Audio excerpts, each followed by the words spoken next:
From the RSNA, welcome to the Radiology Imaging Cancer Journal podcast, hosted by the Trainee Editorial Board. I'm Brendan Flannery from Case Western Reserve University with my colleague Thomas DeSilvio. Today we'll continue exploring this year's RSNA theme, Imaging the Individual, with our special guest, Dr. Pallavi Tiwari. Dr. Tiwari is a VLIS Distinguished Associate Professor in Radiology, Biomedical Engineering, and Medical Physics at the University of Wisconsin-Madison, and is the co-director of Imaging and Radiation Science at the Carbone Cancer Center. Her work focuses on artificial intelligence and computational imaging to build automated diagnostic, prognostic, and treatment response tools in oncology and neurological disorders. She has earned several honors, including the Government of India's 100 Women Achievers, Crane's Cleveland Business 40 Under 40, SIIM Honorary Early Career Achievement Award, and is a senior member of the National Academy of Inventors. She is also a deputy editor of Radiology Imaging Cancer, our very own journal. Now on to the interview. Hi, Pallavi. It's great to have you on the podcast. How are you doing today? Good. How about yourself? Good. So just to kind of kick things off, can you tell us a little about your background and what drew you to the intersection of AI and medical imaging? Sure. Thank you for having me. This is very exciting and fun. In terms of my background, I'm a biomedical engineer by training, and for the last 20 years or so, have been working on developing artificial intelligence and machine learning approaches in the context of precision medicine for oncology and neurological disorders. At the start of my career as an undergraduate student in biomedical engineering, I became fascinated by the intersection of computer science, engineering, and human health. And this curiosity ultimately led me to the career that I have and drew me to the intersection of AI and machine learning, medical imaging, where I saw an opportunity to translate complex imaging data and how we can leverage information from imaging data to ultimately draw meaningful and more individualized insights to cancers and also for more complex diseases in the context of neurological disorders. So this potential of bridging engineering, medicine, and data science that still is very exciting to me. And also sort of using all of these different complementary sets of expertise and using them to transform imaging from a more sort of qualitative descriptive tool to something that's more quantitative and allows us to draw predictive solutions. That's still very exciting to me, and that's really what I've been working on for the last several years. Thanks, Pallavi. It's really great to have you here. I want to talk about the RSNA theme for this year, which is imaging the individual. So what does imaging the individual mean in the context of your work in a more quantitative image analysis sense and in artificial intelligence? Yeah, that's a great question. And I'm actually also very excited about this year's RSNA theme, imaging the individual. So for me, imaging the individual essentially captures the essence of precision medicine, right? Where we can use imaging not just to visualize anatomy and pathology, but also to understand the unique biological and phenotypic characteristics that define every individual. So, for example, in my own work, where we use quantitative image analysis, computational imaging, and AI, this concept translates to developing and validating algorithms that extract individualized, sort of, let's say, tumor specific measurements, tumor specific features from medical images. And we know every patient responds differently to the tumor given just the unique biological, pathophysiological differences that every individual has. And that becomes very important even when we are developing these AI models. So, for these AI models to characterize tumor heterogeneity, uniquely predict every individual's treatment response, and capture these subtle physiological differences, perhaps often not, visually appreciable or definitely invisible to a human eye. I think that aspect of precision medicine is very exciting to me. At a personal level, also, I think imaging the individual, this concept for RSNA, it represents a shift in how I think the field of imaging science has really evolved in the last, decade or so, where we've really moved away from analyzing populations, more one size fit all treatments to empowering precision medicine decisions where we are identifying specific phenotypes, sort of uniqueness of different types of tumors, and reinforcing this idea of respecting patient diversity reducing biases in the development of AI models, and ultimately building quantitative imaging solutions that really serve as a bridge between technology and human health while accounting for every individual's unique pathophysiological differences.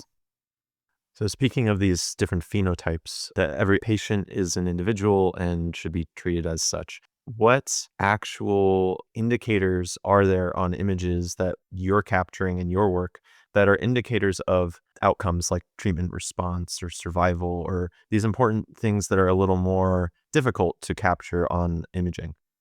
Right. So, as I was saying, right, where, when we talk about cancers, different patients respond differently to different treatments. And that's really a function of the kind of tumor they have. And maybe visually they look the same, but on a biological level, they can take multiple forms. And these forms may come from, what we call the field of radiomics, or even with sort of some deep learning attributes that capture differences in texture, shape, heterogeneity of the lesions. It could capture dynamic features that reflect vascularity, metabolism, tumor microenvironment. So there's multiple aspects of the tumor that, as I was mentioning, perhaps is not visually appreciable, can be quantified using AI. These subtle differences that are unique to every individual can then allow us to build AI models that are more biologically inspired, biologically driven.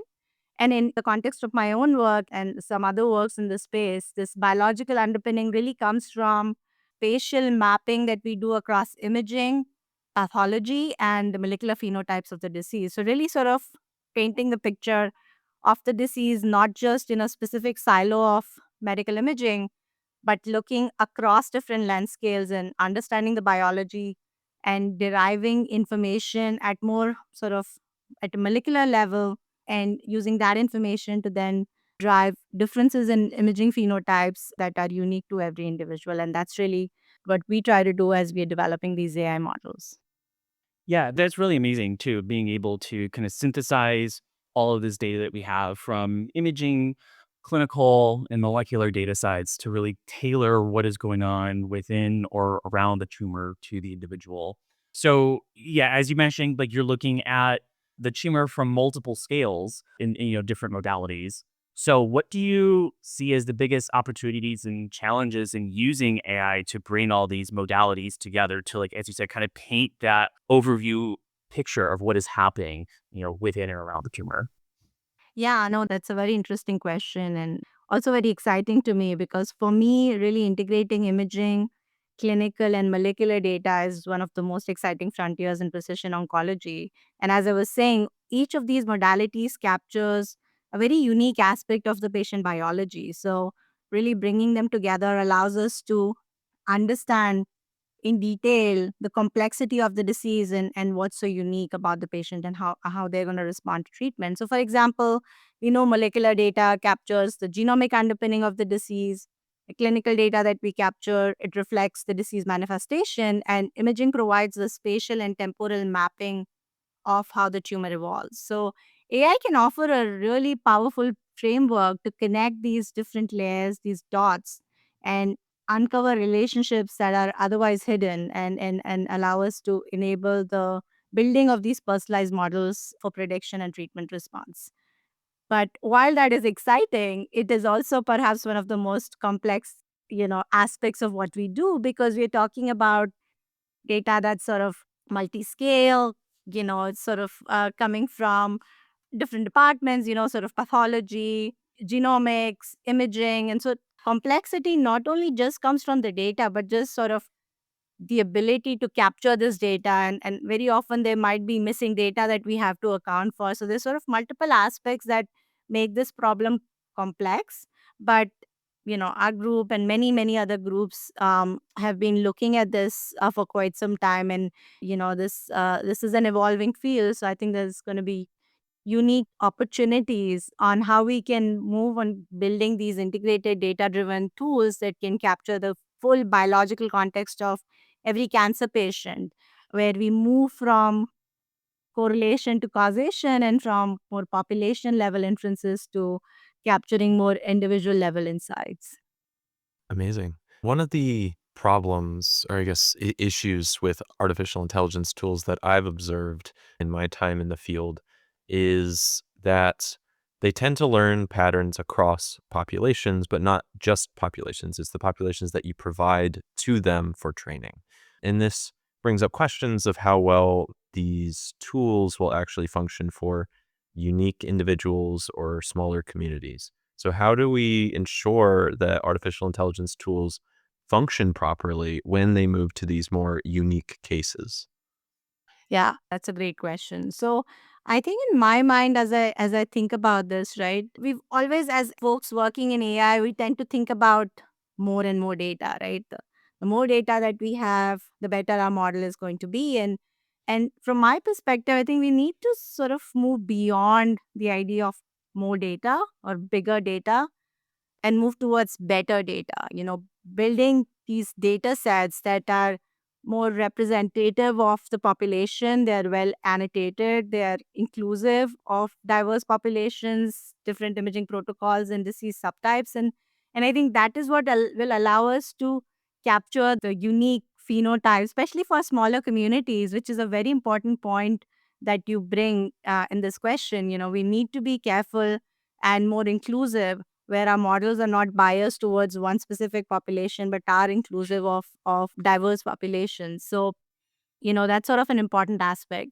But also, from as we think about developing these AI models, we need to think very carefully about calibration, right? So we need to incorporate uncertainty estimation, calibration, and an aspect of continual learning where these models can adapt to local populations and individual variability. And so that aspect, I think, will come from building transparency in our AI models, right? Not thinking about them as a complete black box, because it's really hard to then figure out what information is driving the decisions. And so this aspect of transparency then allows us to figure out where the models are sort of capturing more generic patterns as compared to more individual patterns. And I think that we need to start thinking about building these AI models not just for accuracy as a measurement, but building them as more equitable and more reliable at an individual level. Yeah, absolutely. I mean, how many times have we seen an AI model just break when exposed to just smaller, more complex data sets, right? Being in the field, we see it all the time. So we've been touching upon this idea of, it's like you said, moving beyond just accuracy of the AI models. So what are the things that we need to consider when translating these AI models into the clinic, right? Your research has been focusing a lot on both like the technical innovation, but also the translation piece of it. So, in your experience, what have you found to be like the key elements or like the best ingredients, I guess, to translate AI models into the clinical setting? Where do you see clinical translation with AI going on, from now, the next like 5 years or something like that?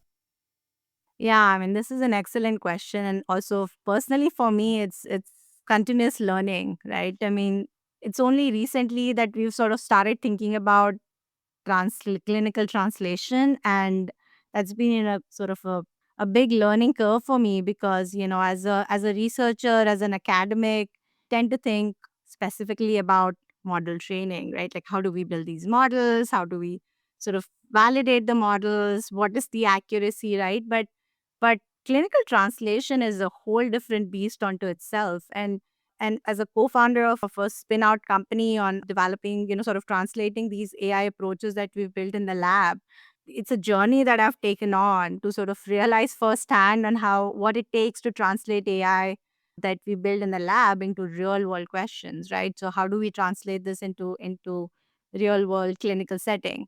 And as I was saying, this really requires more than just developing reliable, accurate algorithms, but it really requires building trust from your clinical end users, from the community as a whole. And that trust will come from us demonstrating that the tools that we're developing are reproducible. And we were talking about being very intentional and conscious of developing these tools that sort of, take into account diversity, remove biases. And that's what will help us as AI researchers develop tools that are reproducible. But the last piece of this, so, they're sort of building trust with clinicians, with end users who are going to be ultimately the users of the technology that we develop, and that trust will come from reproducibility. But the most important piece that we sometimes tend to not think as deeply about is the plumbing pipeline, right? Which is the integration into the clinical workflow. And may not sound difficult, but it is quite challenging. And that part, I think, is where I'm sort of personally, for me, trying to spend more time on is understanding how do we develop these solutions that can also seamlessly integrate into clinical workflow, where we can make it is easier on our clinicians, on the oncologists and radiologists, to make better sense of how what AI has to offer, and help them in their decision making. I'll sort of go a bit more into detail of each one of the things that I was talking about, and maybe perhaps break it down in terms of a few components. So let me start with the first component, and I think that's probably also the journey that I've taken on in the last several years that might be helpful for others, especially for students who are in this space to understand, especially someone who's early on in their journey in AI in healthcare. So for me, successful translation of technology starts from asking the right clinical question, right? So you could be developing an AI solution, but if there is no clinical need, it is somewhat irrelevant, right? So you may have an accuracy of 98% for a specific problem. It really doesn't mean anything, because the question you need to ask, is this the right clinical question? Is there a clinical need? And that will come from developing deep collaborations between the AI engineers, the oncologists, the radiologists, and the data scientists, and people who build the plumbing pipeline. So this is sort of really looking at collaborations at different levels, bringing different sets of expertise to think about what the clinical question is. How do we build AI solutions that cater to that clinical question, and then ultimately plug it into the plumbing pipeline. So that's sort of the first aspect. And the second aspect I briefly touched on is to develop solutions that are robust. They offer interpretability for our clinical end users, and they need to demonstrate generalizability, because ultimately, if you have to integrate it, you're going to integrate it not just in big cancer hospitals or sort of big institutions. You have to develop solutions that can also integrate into other countries outside the US that may not have the same sort of sophisticated scanners or sophisticated solutions that more developed countries offer. So that's another aspect that we need to think about. And lastly, as I was saying, from a clinical perspective, thinking about workflow integration within PACS, within reporting systems, and that is still something that personally I've been working on figuring out. But as AI continues to develop, I think that piece of clinical integration will also start to become more seamless. But lastly, I think, and perhaps most importantly, the translation that we work on is for patients, is for people. So there needs to be sense of ownership between not just the AI researchers, but also from clinicians, and also bringing in the patient perspective in all of this. So really sort of thinking of this as not just AI being developed in silo, but really for a community, with the community.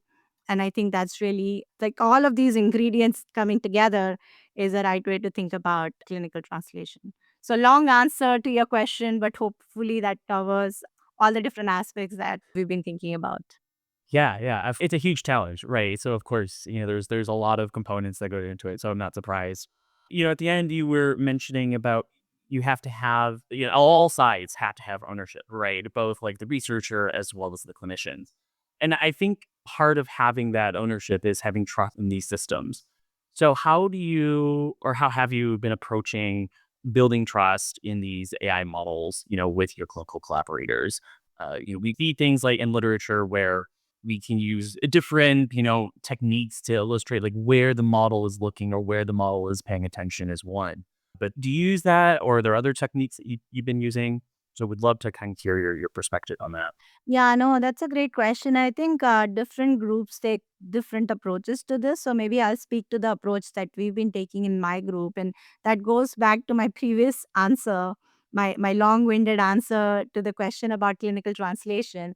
But ultimately, for us, the trust has been involving the clinicians right at the start of when you're going on this journey of problem solving, right? So sitting down with them and understanding very deeply what the clinical question is, and how do we come up with solutions that help them answer that question. Trust starts from right there, where they know that we are listening to the problems that they have, and we are going to build solutions that help them, right? So that's sort of the first part. And then as we are building solutions, these AI solutions, we have regular meetings with our clinical end users to touch base with them and sort of understand what aspects of what they look at on an image, or maybe some biological underpinning about the disease that can inform how we are building our AI solutions. And then when this is sort of a constant collaborative process, where it's not just sort of you give us a problem, we'll come up with a solution, we'll come back to you with a solution. It's really an iterative process between the data scientists, the AI developers, and the clinicians, where we get input from them as we are training the AI models. And then when we flex what they were suggesting, it brings trust in their mind, right? That they heard me. They sort of understood what my problem was. They understood one way of looking at the solution, and what the AI model is finding reflects some aspect of that biology that, visually I may not see, but I know is there. Right. So that also goes back to one of the points I was previously making, where multimodal data becomes important, where we're not looking at imaging as a silo unto itself, but connecting the dots across biology, pathological level, at molecular level, and learning patterns across all of these different sort of complementary modalities to learn patterns. And that's another aspect that gives the clinicians trust, that I can see what happened on pathology. It matches with what is happening on imaging. I know what these imaging biomarkers are identifying, to some extent capture the underlying pathological changes. And these are some of the aspects that we've been working with as we build these models to bring trust. And then lastly, and I touched on it before as well, was reproducibility, and sort of making sure that the data sets that we have are inclusive but also reproducible to populations and data sets across different institutions. And that's another aspect that builds trust. So throughout our discussion today, you've identified two core principles that I have noticed. One is better data, not more data, and another is understanding the underlying biological decision making of these approaches. One of the current trends in our field, foundation models, seems to ignore both of these principles. It uses as much data as possible, and they're extremely, almost uninterpretable models. Are we going in the wrong direction as a field? Is some diversion in order? What is your thoughts on that? That is such a great question. And I don't know if I have the right answer for it, but I'll tell you my opinion of how I see these models as they stand right now, and how, the field may look like in another 2 to 3 years or 5 years. Right. So the way these models stand right now, I see huge potential in them, right? There's really a lot of power that these models can bring as it sort of relates to efficiency, right? So there's one aspect of efficiency for radiologists, or even for clinicians, in being able to do their jobs faster, right? Perhaps more accurately, but definitely to be able to do them faster, because there is a lack of radiologists. They're overworked. And if there are solutions that can help them do their jobs faster, then that's a win, right? So the way I think of these foundation models is, they perhaps may not capture aspects of things that we've discussed. They may allow for more efficient solutions for, let's say, building radiology reports, or identifying a disease that's apparent on an image that the clinician can just quickly look at, or radiologist can quickly look at and say, okay, this is correct, let's move on to the next case. So it may help on the efficiency side, but when it comes to questions around identifying treatments for patients, is this the right treatment for the patient? Is the patient going to, does the patient need biopsy? So these are sort of questions that are more granular, and they require deep thought process, because it directly impacts how the patient should be treated. And for these questions, it is not a question of efficiency. I think the answer is not how quickly you can land on, how to treat the patient. The answer is to identify the right solution for the patient. So preciseness becomes very, very important. Not that preciseness is not important in the efficiency case, but it's somewhat, I guess, less important than the efficiency aspect. So in the second case, where we have to be precise, I tend to think of developing these models in a very sort of intentional manner where we have to take into account all of these different aspects, building trust. Because if clinician has to inform a patient that AI model is suggesting that I don't give you chemotherapy, and I believe the model because time in this model is well validated, it's well tested, it's sort of looking at the right things that would give me the right indication that you should not be put on chemotherapy, then the clinician is more confident of that decision as compared to a black box told me that you should not go on to chemotherapy. And I think it's just a question of what specific aspect of the question that you're trying to answer. And that's where things stand right now. I'm not saying that's how it's going to be in another 10 to 15 years. Maybe there's just going to be these massive, really, really large foundation models that really take into account variability, they take into account reproducibility. And maybe we can get to that point where these foundation models can also answer these more complex questions about the patient and their health. But as of now, the way things stand, I think of these foundation models more as efficiency tools and these sort of more intentional models as a way to move towards precision medicine. So to close us out, you mentioned what will be of AI in the next 10 years. What do you think imaging the individual when it comes to AI will look like in the next decade? Yeah, so imaging the individual with AI, I think the way I envision it and optimistically envision it is that it would become part of routine care for every patient where precision medicine is not a concept, it's integrated, right? Where and when I go into the hospital, they have all the information from my previous history and the scans that they get for me, and then it's not sort of thinking of data points as static snapshots or maybe population level statistics, but really capturing the dynamic patient specific phenotypes that reflect biology, that capture the multimodal aspects of the disease and help us make better decisions about the treatment and disease progression in real time. And that's sort of how and I envision imaging the individual with AI will look like. And then also the aspect that touched on most of these in the previous questions, but this concept of comprehensive personalized models that will take into account multimodal data and help guide therapeutic decisions at the level of the individual. That's really where I think the future is and it's coming. I think we are at the cusp of it and it's right there. And lastly, I also want to bring up this point again about building these AI models that are more equitable. And that's really very important as we think about imaging the individual, where we are not developing these large models that are trained on specific populations, but really thinking about diversity. I think that's really usually important. I'll go back to the point I was making about not just more data, but being more intentional about the data, better data, diversity in data, more equitable data, and that will allow us to then move towards coming up with personalized medicine solutions, really taking into account imaging the individual with AI. Thanks so much, Pallavi, for all of this insight. I mean, I think it is really exciting to think about where AI in imaging the individual and maybe more specifically within precision oncology will go in the next, 10 years. And so it holds a lot of promise, but it sounds like there's still a lot of work to be done, especially on the translational side.